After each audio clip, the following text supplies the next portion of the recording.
It's Friday, so that means it's time for some hot takes. You know what? I really need a better intro for this. Like big YouTube channels, they got their little sound bite, they got their little thing they do, like there's a guy that claps and changes the color, you know, it makes me jealous. Got Dr. Mike out there with his cool little pee-whoop thing. Man. So I've been putting a lot of effort into figuring out a new intro for myself. So far, I have come up with Wham Bam Board Game Slam. It rhymes. Does that help? Yeah, probably not gonna stick with that one. If you have any ideas, throw them in the comments below.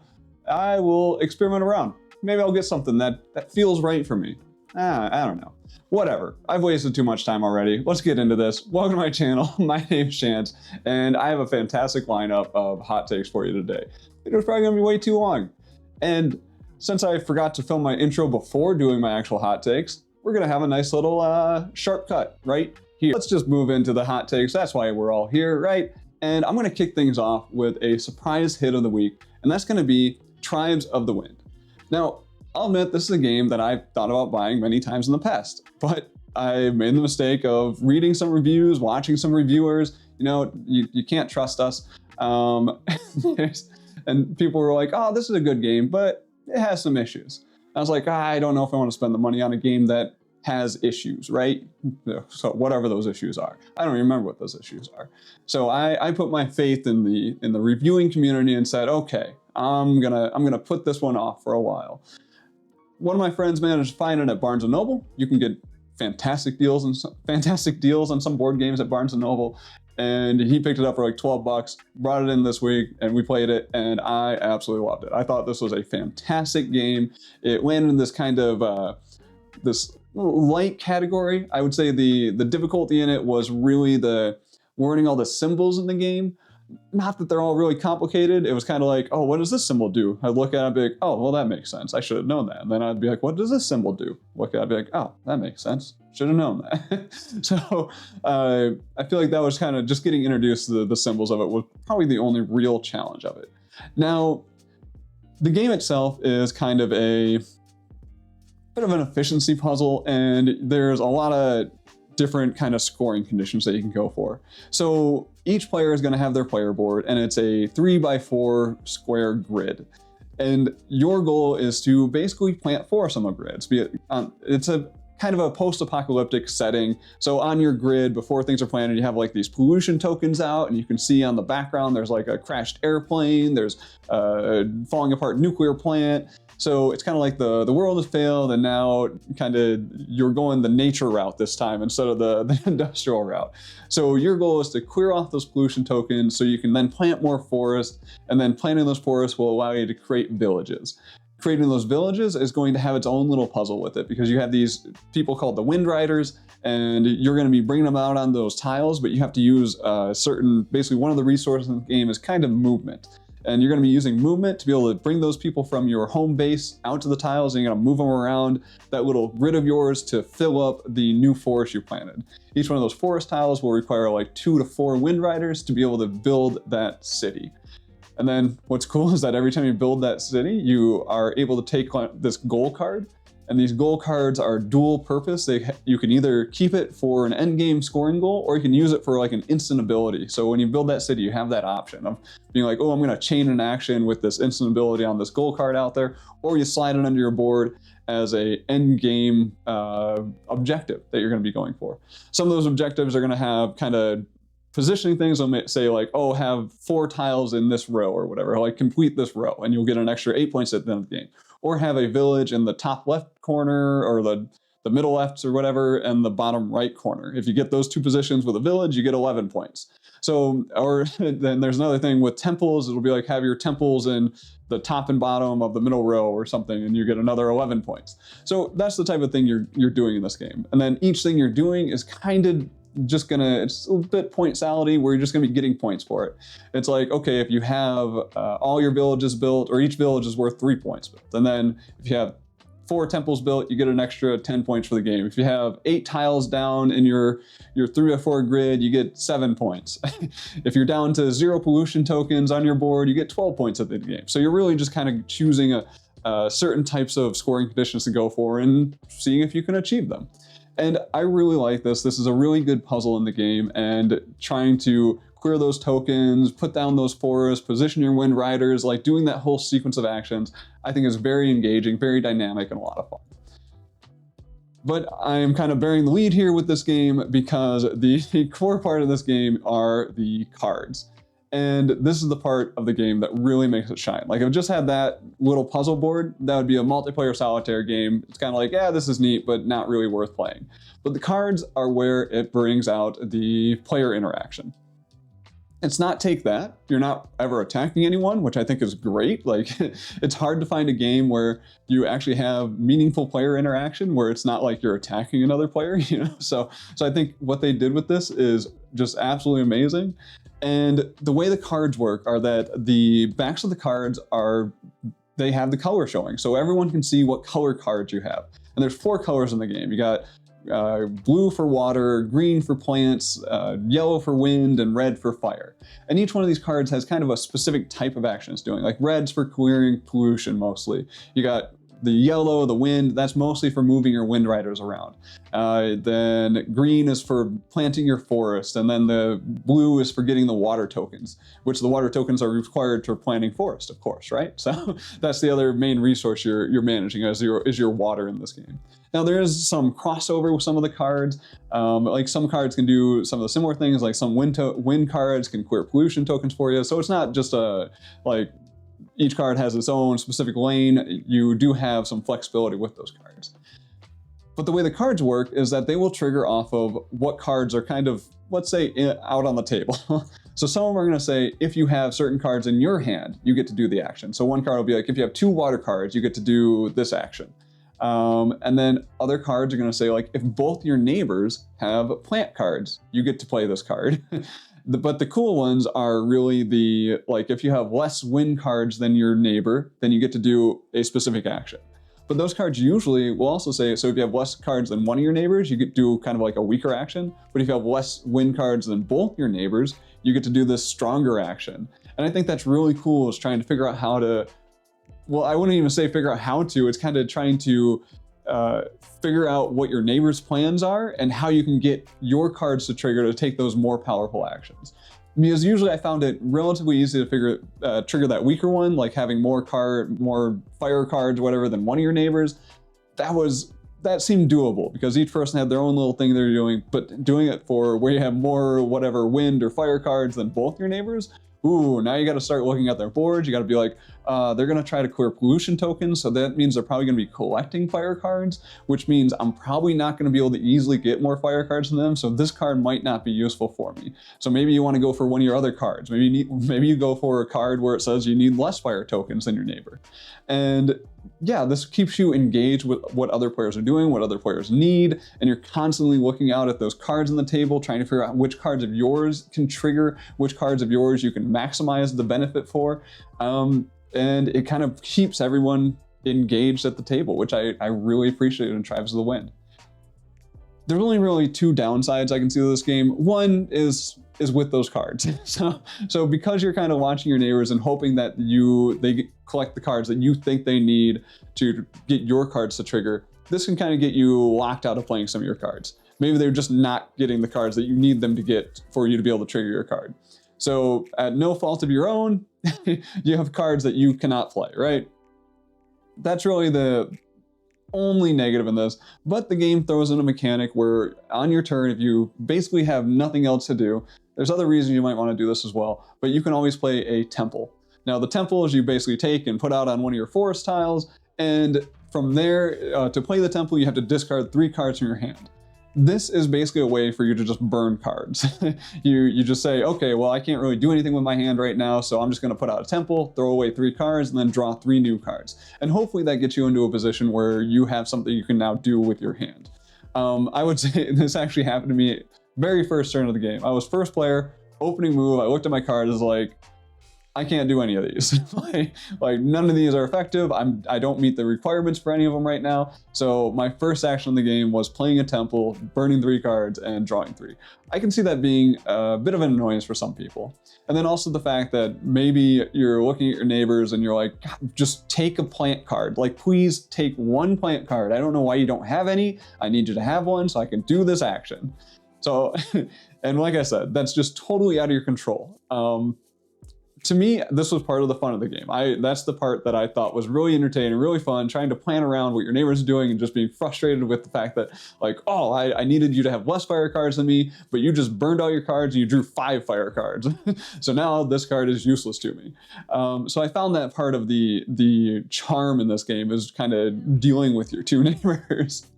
Now, the other negative I could see people having in this game is the endgame trigger. So the endgame is going to trigger when someone puts out their 5th village.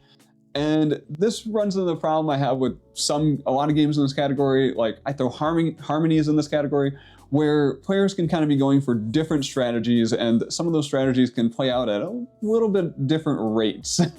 Like, one person can be rushing that end game, and one person could be trying to explore kind of the game state and doing things and just having fun with it. And then all of a sudden that game end trigger happens, and it's like, I need like 3 more turns to kind of see how this played out. And now I don't have that as an option. So I can see players getting frustrated with just the fact that, yeah, the game end is not in your control. It's in the collective control of the players, right? So if one player is rushing those villages, then you can kind of get a little bit screwed out of your strategy. Now, the game does soften this, because some games are like, okay, you game end trigger, you finish the round and you're done. This one says, okay, game end triggers, you finish the round, and then you play 1 more round. So that means everyone at least gets 1 more turn, which allows you to kind of say, okay, well, I can't do what I wanted to do anymore, but I can still kind of eke out a few more points by taking this action instead. So it does soften the blow of that game end.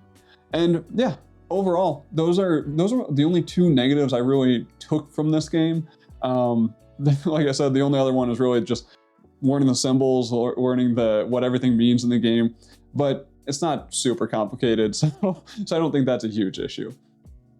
But overall, yeah, I really like playing this. I would be more than happy to play it again. I am kind of upset that I didn't pick it up in the past, and that I listened to reviewers. Like I said, don't listen to reviewers, don't listen to me. Try to make your own opinions if you can. But Tribes of the Wind, great game. Okay, now we're on to, probably took way too long on that one. Now I'm on to my second game here. Second game for this hot takes is going to be In the Ashes. Now, In the Ashes is a solo game, and it's actually it's a board game and a book. I was very hesitant about this one. I picked this one up because I had some travel coming up, and I was like, you know what, having a board game and a book, that sounds pretty cool, and I can take this on the plane and try this out on the plane. Sometimes I do have these light card games, and I'll try to do those on the plane, but having cards out on the plane is not the best. If you drop them, it's very inconvenient. So with this one, it was just, you needed a book and a pencil. That was it. So I thought that was a neat idea, and I was like, I'll give it a shot. Overall, I'm not loving this game. I am kind of enjoying going to it, and it's kind of a nice, relaxing experience, I would say. The story it's okay. It feels a little generic right now, but I mean, it's kind of advancing. I'm only, I would say, maybe 30% of the way through it, so I can't really comment on kind of how it's going to develop over time. It does have its kind of interesting parts where I'm like, oh, I want to see what happens there and that type of stuff. But my biggest complaint on this one is that this is a bigger book. It's a bigger investment, and success and failure feels a little more critical than I would like it to feel. So I also have another story game called Fate Flip Washed Ashore. Now I'm going to make a review on this one. It's very small. It's just a little box of cards, and essentially you take the card, you look at it, you read the prompt, you make a choice, then you flip over the card or whatever, and you see an outcome. And essentially there's like 13 endings in that game, and essentially you just keep flipping cards until you reach one of the endings and see what happens. Did you survive? Did you die? Did you thrive? All sorts of things. Did you escape the island? Now with Fate Flip, I played it probably 8 or 9 times, and I think I've just made it to Act 3. So there's 3 possible acts in Fate Flip. You could die in any of the acts, and I've made it to Act 3 finally.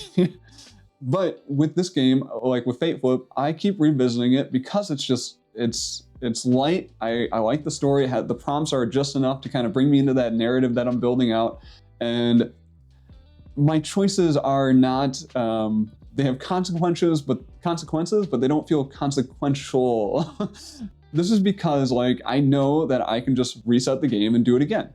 And I get to explore a new path. I get to say, okay, well, I spent 30 minutes going down that path and the game ended. Let me just reset this and let's go through it again. Maybe my next game takes me 45 minutes. And I'm like, okay, let's reset that and do it again. Within the Ashes, I don't really have that choice. I'm really dedicating a decent amount of time to this, and I go through, so I do the reading section, then I get to the board game section where it's like, okay, here's the puzzle you're trying to solve, but there's going to be randomness in that puzzle, so I don't feel like I have, I definitely don't have 100% control on success or failure in that puzzle. And this is kind of it has a fail forward strategy. So, okay, if you fail here, go to this section, then, so it's kind of just pushing you down that river of the narrative, right? But when playing it, I'm kind of like, am I going to revisit this? Do I want to know what happens with success here, or do I want to know what happens with failure here? And I'll admit, when I started playing this game, I started fudging some of the randomness. So there is kind of a neat thing where like you can flip through the pages and there's die on each of the pages. So you can use that as rolling a die. You finger through the pages and you flip one open, that gets your die result. Kind of a neat thing. But I'm like, is this really random? Is thumbing through these pages giving me a random die result? Should I just be rolling a die instead? I feel like I trust die more. So does my finger get stuck on the same page all the time? I don't know if this is random. And like I got 3 ones in a row, which just sucked in the game because there was a attack modifier and it's like I did 0 damage, I did 0 damage, I did 0 damage. In the beginning, I did start fudging so many numbers, but because I was like, I do want to review this, so I want to kind of experience this how the designer had intended, I decided to start letting myself fail. And that's where I figured out, yeah, it has this kind of fail forward path. But it brought out the idea where it's like, I love Fate Flip Washed Ashore because I get to just reset. I get to be like, oh, I failed. Okay, I reached this ending. Let me try to reach another ending. Let me try this path on it. Within the Ashes, you are on this river and it's taking you're taking branches depending on success or failure, and you're kind of just going down that path. So it feels like you're along for that ride, which makes those board game parts kind of feel unnecessary. It's kind of like, oh, here's the puzzle, and then you can kind of read the 3 or 4 outcomes, and you can kind of be like, well, I want to see what happens with this outcome, and I'll just go there. Because the board game part, while it's interesting, it kind of has this cool hex grid positioning combat puzzle, and it's actually a really unique or really cool system of like you have your action cards on one side and you have to select 3, and there's position rules of how you select those 3 action cards, and it's going to be like, okay, you're going to do a move and attack and maybe another move, or you're going to apply a modifier to the enemies. It is a very clean system. It works really well. I think it's actually very impressive. It just comes down to that story part of it. I'm like, okay, I failed this due to no fault of my own. I failed it due to this little die page roll thingy. Is that what I wanted to happen? So, but I will mention that it's not just all die rolls and stuff. There's going to be 3 acts in the book, I believe. Try not to give any spoilers away. But the mechanics do change a bit. I've only seen it change once so far. Maybe it'll change more. And this next set of mechanics, I do think are slightly more interesting. The first set of mechanics, I was like, I don't know about this. The second one, it added a neat little memory element, and I was like, oh, this is kind of neat.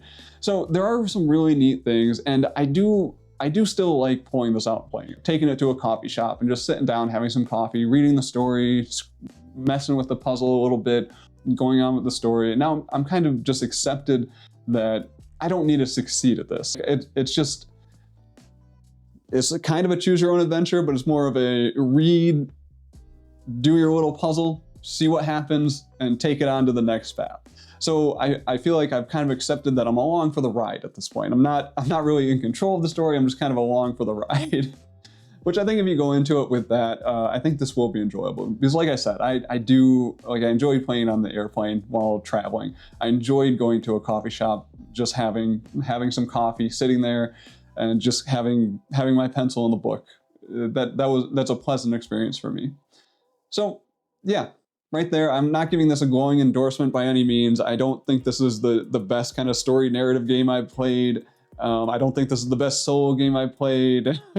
I also really like going to a coffee shop and playing Resist, but I do think it is interesting. It's just a little pricey for what it is, and also you kind of have to accept the fact that, yeah, you might be more along for the ride than in the driver's seat of this story. Okay, moving on. Next up, this is gonna be a long video, man. I got a lot of good games to talk about, a lot of good stuff to say, a lot of interesting. Well, yeah. Moving on to A War of Whispers. So I recently backed a little while ago backed the expansion for this game before owning it, but I found the game in a swap for 20 bucks. So I was like, oh, you know what? I'll pick this up for 20 bucks, give it a shot, and then I'll probably just sell it when the expansion gets in. And then if I hate it, maybe I just won't open the expansion or whatever, and I'll sell it back on the market before I take it out of shrink. So that was my kind of rough idea for this. War of Whispers is a hidden influence game where each player is going to have, there's going to be 5 different factions on the map, but then there's only 4 players, and you are going to have a map where you basically say what factions you're aligned with, but they're going to be hidden from the other players. So, and then the factions you're aligned with are going to score based on the number of cities they control at the end of the game. So there's a number of cities out on the map, and it's going to be like, okay, if you're aligned with blue, you want blue to have the most cities, and you're going to score like 5 points per city blue controls. And then then you have a whole hierarchy. So blue might be number 1, and then maybe yellow is number 2, and that's going to be 4 points per city, and then green is number 3, and then finally you have like your number 5 is -1 per city they control. So you have one that you're like, I'm trying not to get them to have any cities, and you have one that's 0 points per city control. So you don't really care about them, but you also don't want someone else that's more aligned with them to have a lot of cities. So you're trying to reduce their power on the map.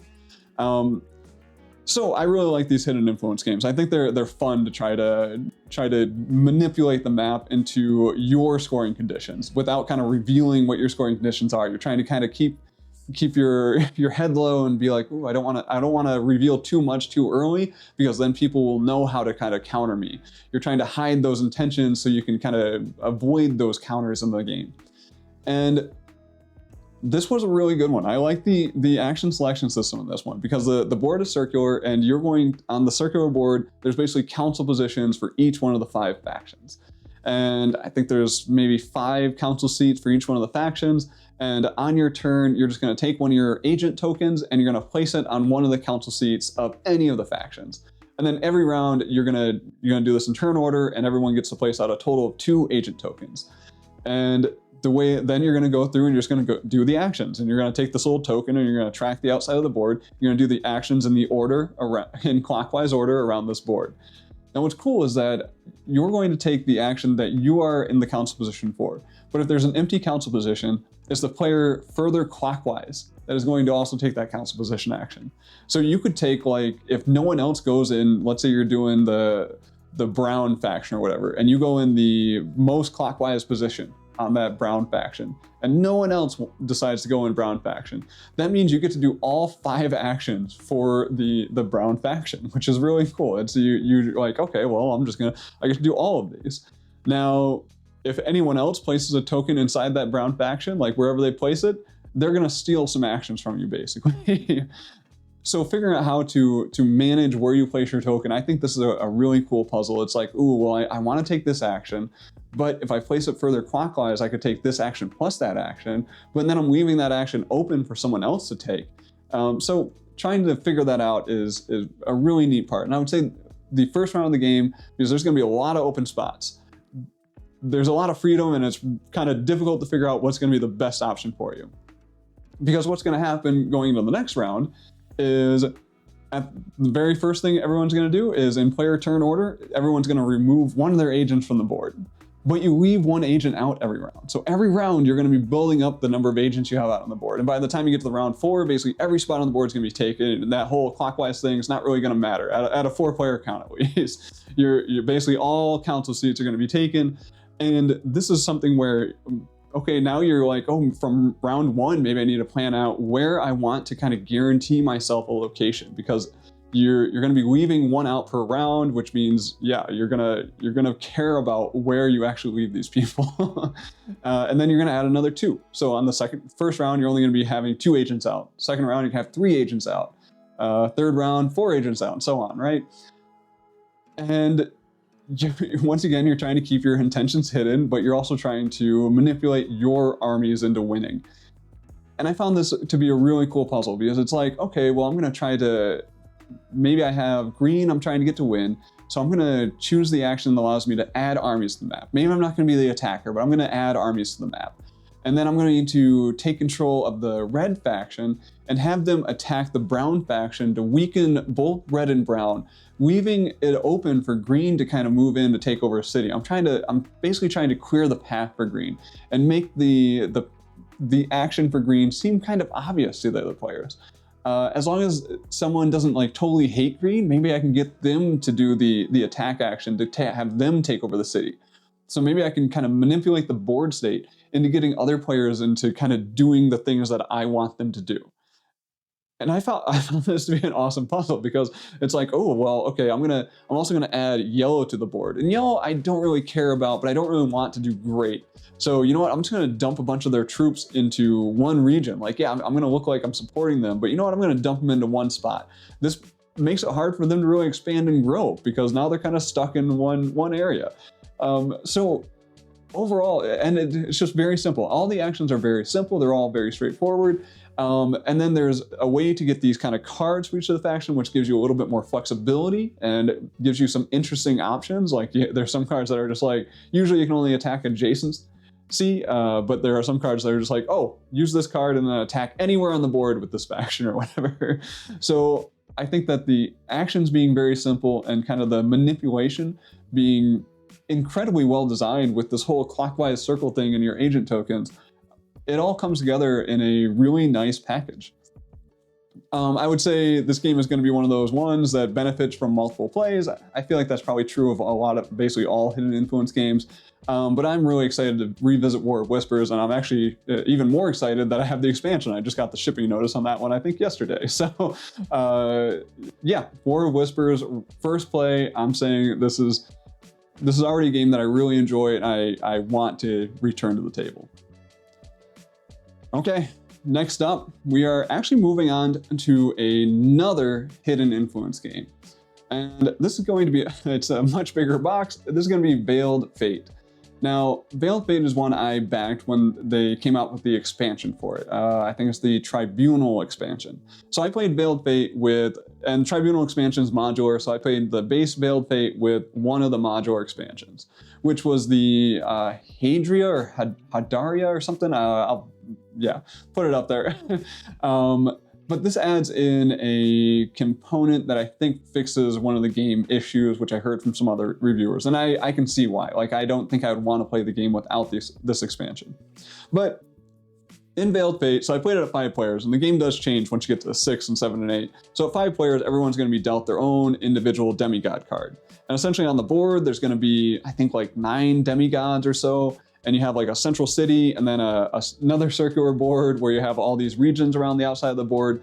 And in each one of those regions, you're going to kind of place a quest card out there. Those quest cards are going to have outcomes on them. You're going to have a feather outcome and a scorpion outcome. And basically, depending on the outcomes, are going to do certain things to the demigods that go on that quest.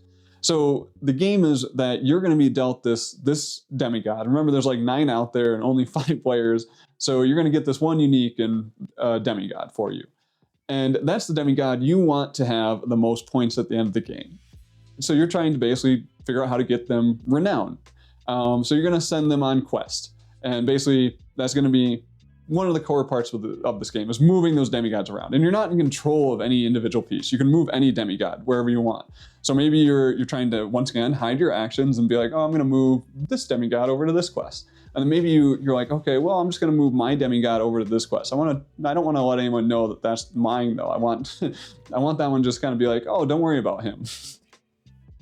So But then once a quest is full, and I should mention that every time you put someone on a quest, you're going to be putting down these fate cards. These fate cards are basically your voting mechanic in the game. Most of them are going to be like +1 feather, or +2 feathers, or +1 scorpion, or +2 scorpions. There's a way to add a random draw one in there, but for the most part, you're just adding feathers or scorpions to this quest fate deck. So once that quest is full, that's when that fate deck is going to be revealed. And you're going to say, are there more feathers than scorpions, or are there more scorpions than feathers? And then you just process the outcome of that quest based on the voting. Now, I'm going to mention one of my favorite parts of this game, and that's if there's ties, the game comes with this cool coin, and basically you flip this coin up, and it gives you a 50-50, and it's like the coin is the fate coin or whatever. And basically, if there's a tie, you flip it, whatever it lands on, that's the outcome of the quest. So that's the tiebreaker. And actually, there's other uses of this coin, and I absolutely love that there's a coin in this game where you just do this flip and you have this cool 50-50 outcome. Some people I could see being super annoyed at that, but I thought for some reason the 50-50 nature of this coin it wasn't like a die roll or anything. I really just loved being able to flip that coin and being like, is it white or black? But the whole point of this game is getting your demigod onto these quests and getting it to be the outcome that you want. So sometimes maybe you want the feathers to succeed for your person to get the renown points. Sometimes you want the scorpions to succeed to kind of knock back some of the other people. Now, it's not always like scorpion is negative renown and the feathers is positive renown. It's always a mix on these quests. So you're trying to position, and basically these demigods are going to get different rewards depending on where they're positioned on these quests. And that's kind of the whole puzzle of the game, is positioning these demigods on the quest and putting those votes in for those for those fate card quest outcomes. And then the very last thing I need to call out is the Hadria or Hardaria or whatever expansion. So there's another god out there that's going to be moving up and down this renown track depending on what happens. And basically the whole point of this one is that at the end of the game, if any demigod is in front of Hadria at the end of the game, Hadria just smites them and they get eliminated from the game. They can no longer win. So basically you want to be behind Hadria, but as close to Hadria as you possibly can with your demigod. Because if you go beyond Hadria, you're just gone. So it kind of pulls back on the possibility of a demigod kind of just running away with the win. And this did matter in my game. Like I actually, it turned out that my demigod was, for some reason, just given a boatload of renown right away. Like I just got like halfway around the track, no one was even close. And by the end of the game, the issue for me became, how do I get my person to lose enough points so it doesn't get executed or eliminated by Hadria at the end of the game? So I could see that there were some complaints about runaway leaders in the base game, and Hadria kind of solves this, because now it's like, okay, well, now I'm too far ahead. I need to figure out how to pull my demigod back a little bit. And then I ran into this situation where I think I pulled my demigod back too far, and then another person got just ahead of me, so the red demigod won instead of the orange demigod, and yeah, it was a really close end of the game. Then there's some other cool things going on with this. I really like the smite mechanic in this one, because you actually smite demigods and send them to the abyss. Then they got to take some turns to kind of get out of the abyss. There's some god powers in there to kind of manipulate the game a little bit. You can spend some of your fate cards to do these kind of special actions, to do these powerful manipulations to the board. And so overall, there's kind of a lot of neat elements. This is a pretty simple game too. Like, it was pretty straightforward. Once we got up and going, this was a pretty easy game to get going. Now, I will mention that I had a lot of fun playing this game. Like, I thought it was an absolute blast playing Veiled Fate. But by the time we got to the end, me and a few other players were kind of the opinion, it's like, yeah, I had a lot of fun with this. I don't know if I did anything. It's like, I don't know if I had any control over any of this. Like, I maybe during the game, I thought I had some control. I thought I was doing some manipulations, but I don't know if what I did actually mattered in the game. I think that's going to be my biggest criticism of this. Now, Veiled Fate, because of how much fun I had playing it, like, I want to revisit it. And I actually really want to try it at the 6+ player count, because when you have that one, you actually are going to have kind of a secret team. Like, you're not going to have all random demigods anymore. You're going to deal out some demigods where players are going to be on teams with each other. and you're kind of trying to deduce or suss out who your teammate might be in that, so you guys can work together without talking to each other. So I think that might be a cool change up for this game. And then there's also those other modular expansions, which I think could be a little more impactful, maybe get players, make them feel like they have a little more control. Because the issue is that you're like adding someone to a quest, but then you're adding these fake cards. But also those fake cards, you're drawing those randomly as well. Like, you don't really have control over what cards you have in hand. And I've had this issue with some other games. Like, I hated Dark Moon. It's a social deduction one, but it's a dice one, and you're going to use the dice for voting. But I don't feel like you had enough control over the dice that you had to actually manipulate the game in the way that you would want to be able to kind of lie to your teammates or whatever. So absolutely hated that one. Veiled Fate, not even close to Dark Moon. But it did have had a similar feeling with those fake cards. Like, you're drawing those randomly, so those fake cards that you have are kind of locking you into what you can kind of do. But I think the reason why this one succeeded where kind of Dark Moon like seriously failed on my end is that those quests, it's not always that it's like, oh, maybe you do want your demigod to get scorpions over here. Maybe you do want them to get feathers over here. So you can kind of say, okay, what's my hand and what are the quests out there and which one am I going to have the largest impact on if I put my demigod over on this quest? So I would say there's still control because you don't have control over your fate cards, but you have control of what quest and what position that you put your demigod onto on that quest. So yeah, I'm not super in love with Veiled Fate. I do think this was really cool. I do think this is worth playing some more. I want to revisit it. It was pretty easy, and now that I played it once, I think this is going to be a pretty easy teach. So I am excited to get this one back to the table. I expect to take it. I got a local con coming up. I expect to take it there, maybe get a bigger group and see how that goes. But yeah, not like over the moon with it by any means. If I was recommending a Hidden Influence game right now, War of Whispers, I would recommend over Veiled Fate. Because I do feel like War of Whispers felt like I had a little more control over the outcome of that game. And also it was much closer on scoring. One of the issues with Veiled Fate is that I feel like because of that control issues, one player can kind of just get wrecked.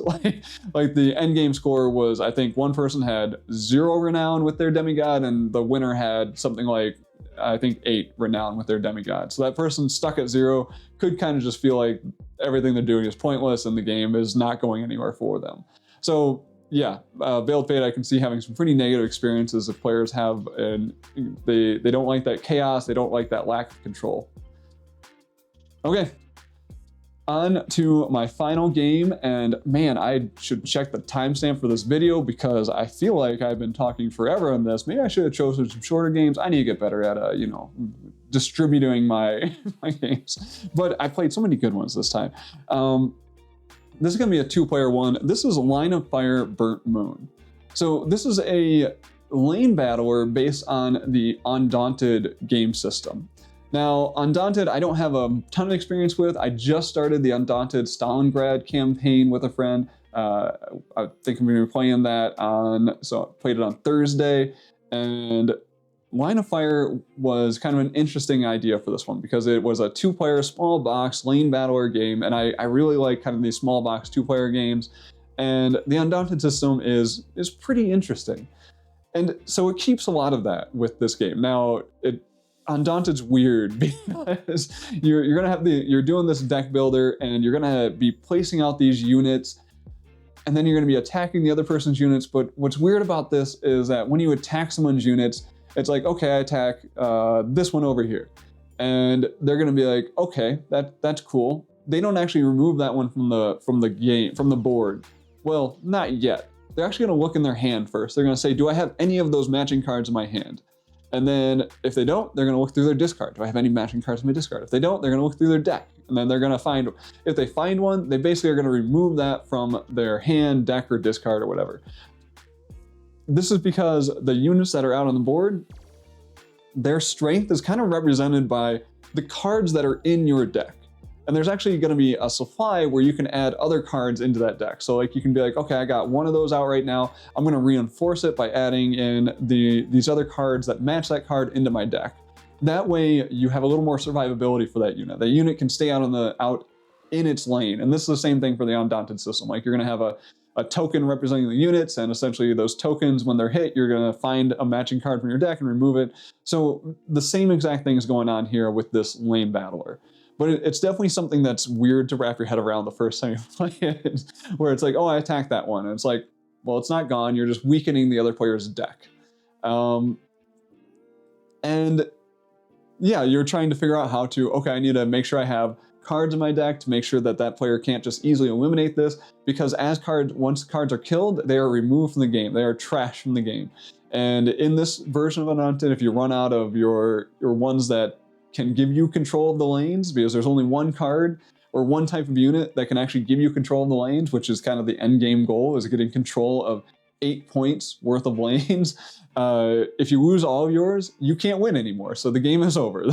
So that's one way for the game to end. The other way the game ends is, of course, to get 8 points worth of control over the lanes. And just the strategy behind this with figuring out how to control those lanes, with figuring out how to get your units out, with figuring out how to reposition those ones, because there are some rules on which units can go where, because like you can only have A units in a lane or B units in the lane. You can't mix squads. So there are some things that it took us a bit to wrap our heads around when me and a friend originally played it. It wasn't like, even though we played Undaunted, I think twice, we still didn't really wrap our heads around the Line of Fire one right away. We actually played probably 3 rounds of the game, and then we reset, partially because we were playing it outside, the wind was blowing and knocked all our cards off the table. But we were also like, yeah, we could do a refresh. So we reset and did it again. And once we got going that second time, we're like, oh, okay, this all makes sense. And it started flowing a little more smoothly. The other thing I really like about the Undaunted system is the initiative part, because you're going to take your cards and you're going to choose one of your cards to play face down to try to take the initiative, because that'll allow you to play first, because it's not going to be back and forth on how you play. You actually play all your cards, and then the other player plays all their cards.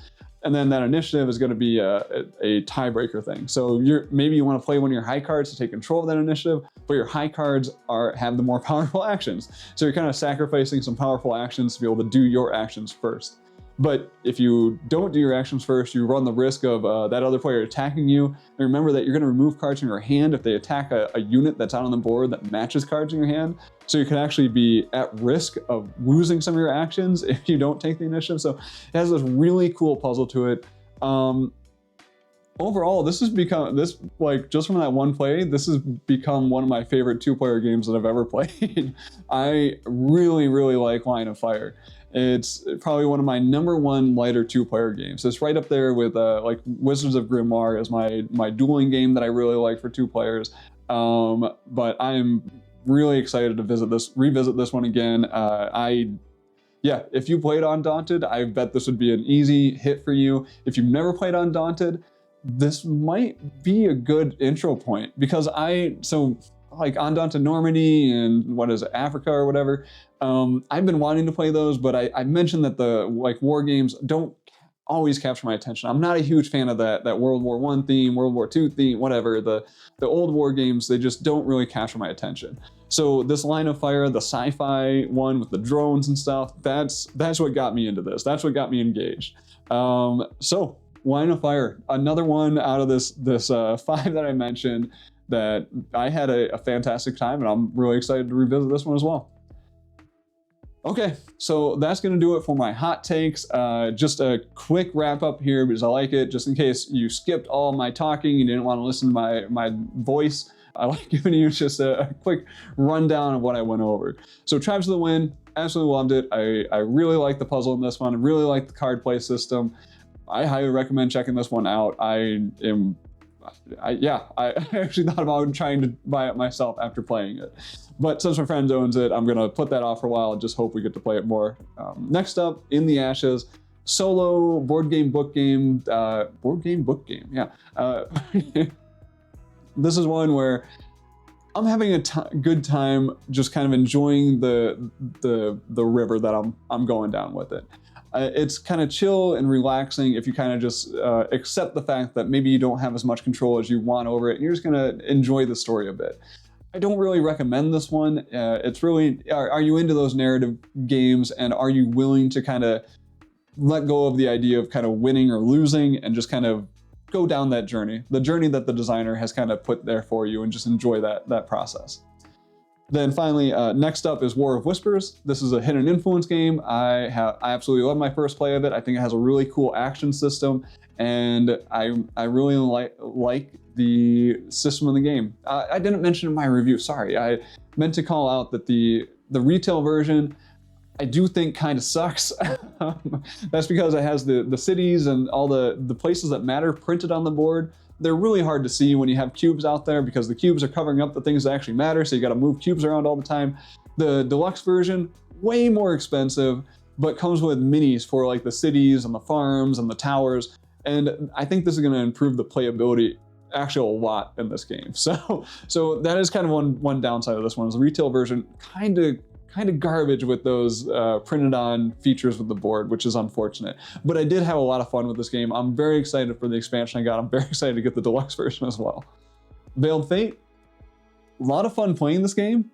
Just didn't feel like I had a lot of control over the game, even though I did come very close to winning. It was very chaotic. I don't think this is going to be a game for everybody. It's going to be, if you're into that thing, it's very social. There was a lot of talking at my table, a lot of accusing, like, ooh, I bet you're red. Ooh, I bet you're blue.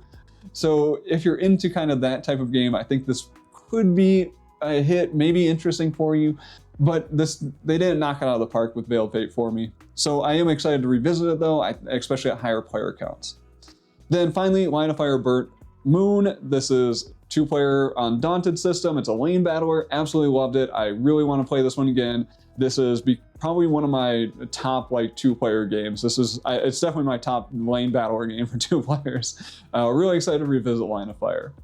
Okay, so that's my wrap up. That'll do it for today. That's my hot takes for this Friday. This was significantly longer than I expected. So I hope you got something out of this. Let me know if you played any of these games. Let me know if you have any thoughts on them or questions. I'm more than happy to answer those below. Then of course, remember what I called out. I need an intro, so feel free to throw something down in the comments and I'll start experimenting, trying some stuff out. All right, as always, thanks for watching. Thanks for spending time with me. I definitely appreciate it.